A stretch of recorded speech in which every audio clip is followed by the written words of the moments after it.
Meus amigos, tem uma declaração na Bíblia simples, mas que vai lhe ajudar bastante, vai fazer você tomar sempre a posição acertada, necessária e abençoada. Salmo 119, versículo 30 fala assim: escolhi o caminho da verdade. Só isso.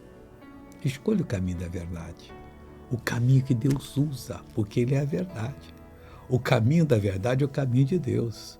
Quando você fala, eu quero saber a verdade, você está dizendo, eu quero saber Deus. Mas muitas vezes você quer saber a verdade que não é a verdade.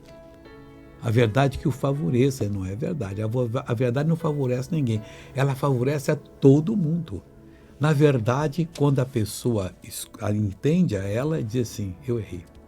Confesso que eu errei. A outra que não errou disse, obrigado Deus, você não me deixou errar. Estava até para fazer aquilo, mas não fiz. Então escolha o caminho da verdade, você vai ser abençoado. E diz mais, propus-me seguir os teus juízos. Acabou. Agora vamos ver essa pessoa que recebeu uma benção. Como é que você andava? Eu não tenho... Muito mal. Então mostra como é que era mal aqui, para todo mundo ver. Assim, estava Esse lado aqui... Quanto tempo? Bom, eu tinha 15 anos, agora eu estou com 62. Você tinha 15 anos? Eu tinha 15 anos, comecei a problema de coluna, tem 62. Começou o problema. E hoje Jesus curou? Sinto que Jesus curou, porque eu vim aqui sozinha.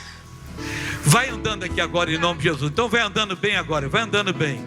Olha que coisa linda, pessoal. Agora vamos orar. Pai, eu oro por essa vida que está precisando de um socorro. E determino que o socorro seja prestado a ela agora. Eu amarro todo o mal da vida dessa pessoa e digo, saia em nome de Jesus Cristo. E você diz, amém.